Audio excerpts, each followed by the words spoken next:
years as an active duty soldier since he enlisted in 1996 as an airborne ranger.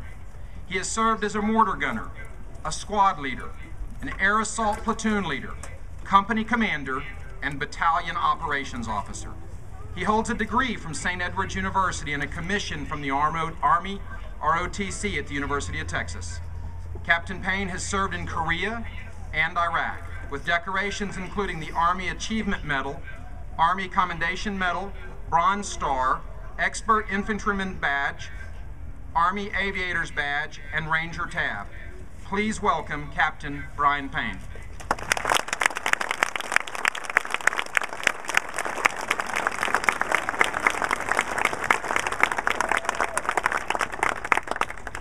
Thank you, Mr. Mayor.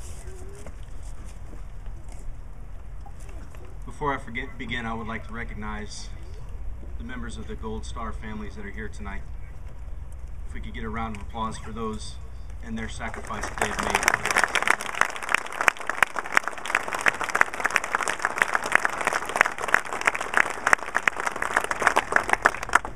There are defining moments in our lives that remain forever crystal clear in our memories. The birth of a child, a wedding day, a graduation from college. These memories define us and shape us because they are memories of our own creation. But there are other memories, experiences out of our control, which define us as well. I'm sure there are those of you here today who can still remember the images of Pearl Harbor, the raising of the American flag at Iwo Jima, watching the first steps of mankind on the moon, or the day the Berlin Wall came down. For the most current generations, we can identify most with the events of Pearl Harbor, for that was an event which catapulted our nation into war.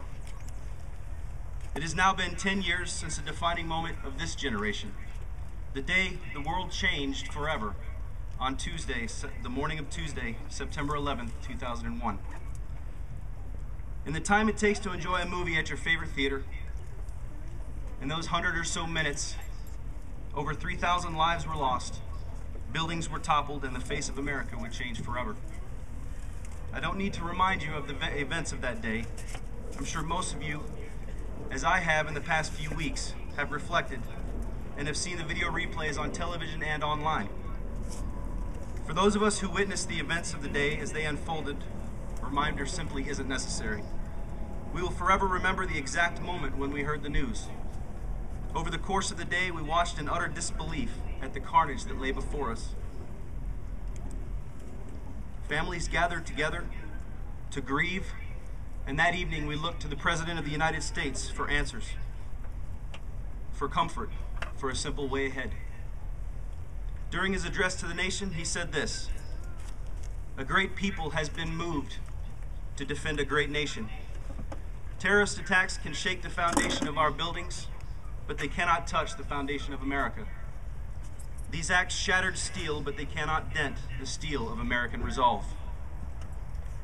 And so for the last decade, the young men and women of this nation have answered the call of duty. Thousands of our nation's citizens have raised their right hand and solemnly swore to support and defend the Constitution of the United States against all enemies. They were deployed into harm's way, engaged in combat operations, and gave the ultimate sacrifice in allegiance to that oath. Let me say that again. They swore an oath to support and defend the Constitution of the United States, a 200-year-old document that defines us as a nation, that defines our rights as Americans. We as military members are prepared to give our lives in the defense of this document. But why? Why do young men like those whose names are engraved on the Pflugerville Fallen Warrior Memorial put their own lives on hold to serve their countries, knowing full well the gravity of that commitment? The Greek philosopher Herodotus once wrote, "In peace, sons bury their fathers. In war, fathers bury their sons." Over the last decade, this nation, in defense of our freedom and our very way of life, has buried more than 6,000 of its sons and daughters who answered the call to duty and gave their lives in defense of freedom. As an Army officer, I've had the distinct honor of commanding soldiers in combat, I stand before you today, asked to answer one question. What does it mean to serve? Ladies and gentlemen, the answer is quite simple, but the decision is not. This nation exists as the greatest beacon of hope and freedom in the world because our nation's citizens put their own lives aside and take on a responsibility greater than themselves to ensure that we may continue to enjoy our way of life, the way we choose to live it. The life of a soldier, sailor, airman, or Marine is tough, but it's not only tough on them, it's tough on their family members as well.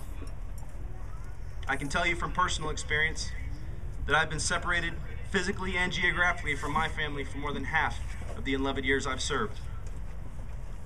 Whether deployed to Iraq on a temporary duty assignment or stationed overseas on a hardship tour, I have spent a total of 6 of the last 11 years of my children's lives apart from them.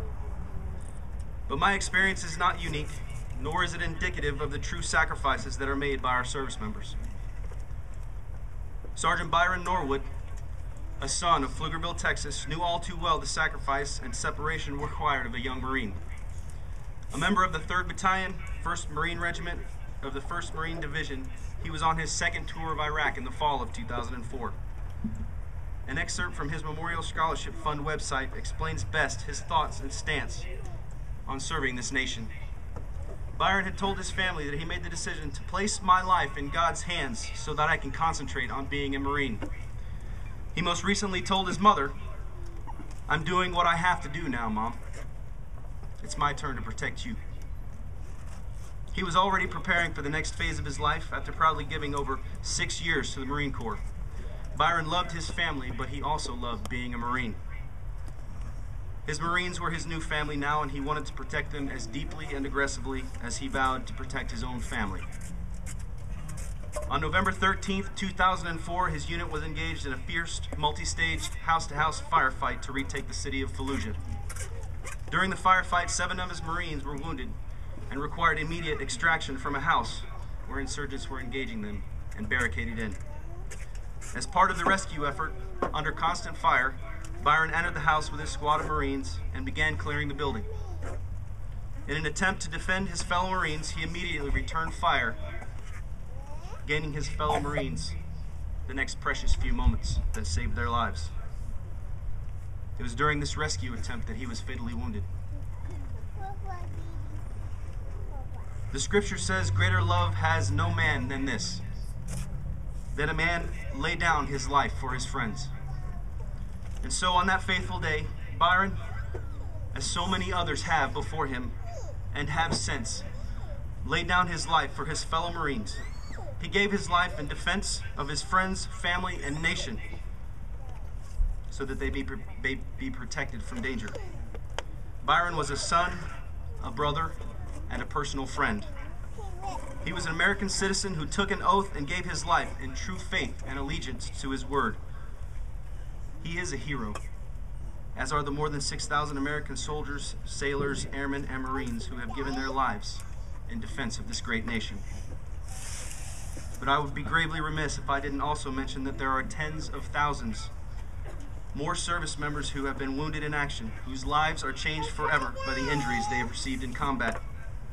They, along with their families, have also made immeasurable sacrifices by their service.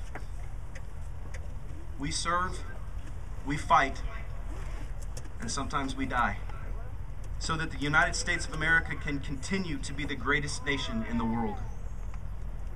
But do not feel sorry for us. Do not pity us.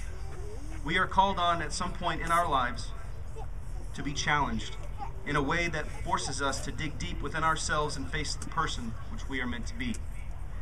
We volunteered for this way of life because to be a part of something bigger than ourselves is the very core of what it means to serve. We stand together, united by the bonds of combat that only those who have served will ever know. War is not glorious. It is not pretty. And it most certainly is not fun. Right now, as we speak, thousands of service members are still fighting the good fight from makeshift trailers, tents, and plywood shacks in Iraq and Afghanistan. Every day they are engaged in close combat with the enemies of this nation with one goal in mind: to finish the mission and come home safe.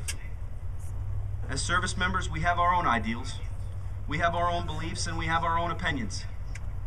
But when an order is given and the task is laid before us, we will fight to the death to complete that mission. The warrior ethos embedded in the United States Army Soldier's Creed best sums up the selfless service and dedication to duty that all service members possess. I will always place the mission first. I will never accept defeat. I will never quit. I will never leave a fallen comrade. The Soldier's Creed finishes like this: I am a guardian of freedom and the American way of life.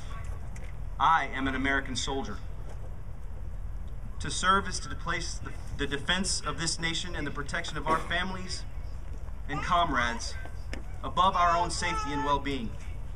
The values of loyalty, duty, respect, selfless service, honor, integrity, and personal courage are embedded deep within each and every one of America's military force members. We will continue to fight the good fight so that we can continue to enjoy the privilege of the American way of life. Freedom most certainly is not free. The price is immeasurable. Remember those who have paid the ultimate sacrifice on that terrible day in 2001 and in the years since.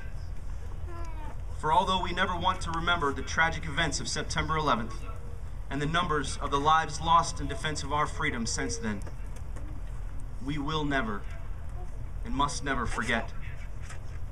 We honor the memories of those who have gone before us by living our lives as Americans with compassion, with patience, with humility, with perseverance, and with a servant's heart. To serve is an honor and a privilege every single day. Whether you are a military service member, a firefighter, a police officer, a medical professional, lawyer, an accountant, and some may say most importantly, a school teacher, we all play a small part in the success of this nation. We all serve. And when the question is asked once again, whom shall I send? The citizens of the United States, some sitting in this audience today, will reach deep within their souls, hear the call of duty, and find the personal courage and dedication to a cause greater than themselves. We will remain the United States of America, the strongest and greatest nation in the world, because we will simply say, "Here I am, send me." That is what it means to serve. Thank you for the opportunity to speak to you today. May God bless you, and may God bless the United States of America.